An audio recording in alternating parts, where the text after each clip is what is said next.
করিলাম কি।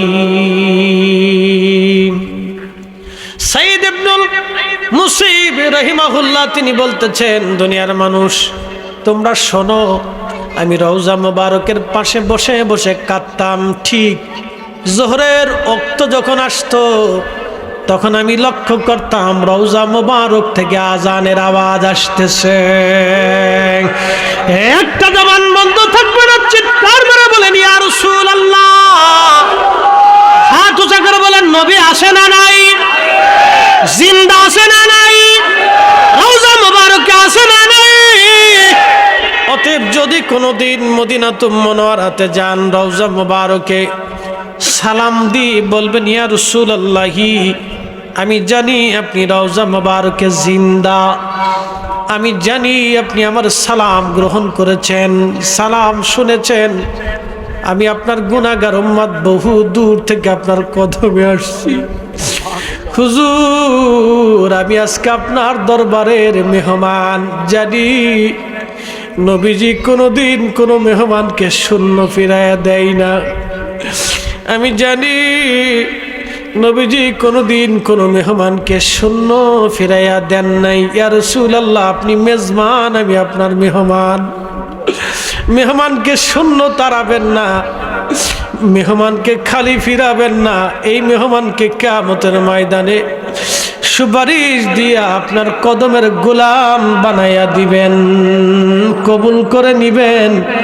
এইভাবে মৃদু মৃদু আওয়াজে কাঁদতে থাকবেন আর বলতে থাকবেন। আল্লাহ রাসূল বলেছেন, মান যারা কবরি ওয়াজাবাত লাহু শাফাআতি ইয়াউমাল কিয়ামা। ইমাম তাকিউদ্দিন সুবকি শিফাউস সাকামের মধ্যে লিখতেছেন, আল্লাহর নবী বলতেছেন, উম্মত রে, আমার জিয়ারতে যারা আসবে, আমার জিয়ারতে যারা দাঁড়াবে, কিয়ামতের ময়দানে তাকে সুপারিশ করে জান্নাতে নিয়ে যাওয়া আমি নবীর জন্য দায়িত্ব হয়ে যায়। চিৎকার মেরে বলেন সুবহানাল্লাহ। হযরত সাইদ ইবনুল মুসাইয়িব বলতেছেন, আমি লক্ষ্য করলাম জোহরের নামাজের ওয়াক্ত হলো, আজান ভেসে আসতেছে নবীজি রওজা মোবারক থেকে। সুমধুর আজানের আজান আমি শুনলাম। আজান শেষ হয়ে গেল, কিছু সময় পরে দেখি নবীজি রওজা মোবারক থেকে একামতের আওয়াজ আসতেছে। আমি সাইদ ইবনুল মুসাইয়িব একা 3 দিন 3 রাত 15 ওয়াক্ত নামাজ ওই আজানে, ওই একামতে নবীজি রওজা মুবারকের পাশে মসজিদে নববীতে আমি একা নামাজ পড়েছি। আমি ছাড়া কেউ ছিল না সেই দিন। 3 দিন আমি একমাত্র মুসল্লি। ওই 3 দিনে আমি ছিলাম।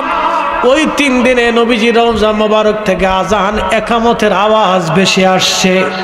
তার মানে তখনও নবী ছিল, এখনো নবী আছে, আগামীতেও নবীজি রওজা মুবারকেই থাকবে। কথা বলেন ঠিক না বেঠে?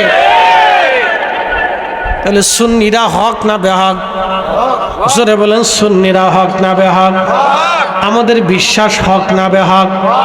আমাদের বিশ্বাসে প্রমাণ আছে, আমাদের আকীদায় বাস্তব প্রমাণ আছে, আমরা ভুলের উপরে না। এই জন্য আহলে সুন্নাত ওয়াল জামাতের আকীদায় আল্লাহর ওলির জন্ম হয়। আহলে সুন্নাত ওয়াল জামাত ছাড়া কোনো মা ওলির জন্ম দিতে পারে নাই। ঠিক কি না? আল্লাহ আমরারে আহলে সুন্নাত ওয়াল জামাতে কবুল করুন। আওয়াজ তুলে জোরে বলেন আমিন। একসাথে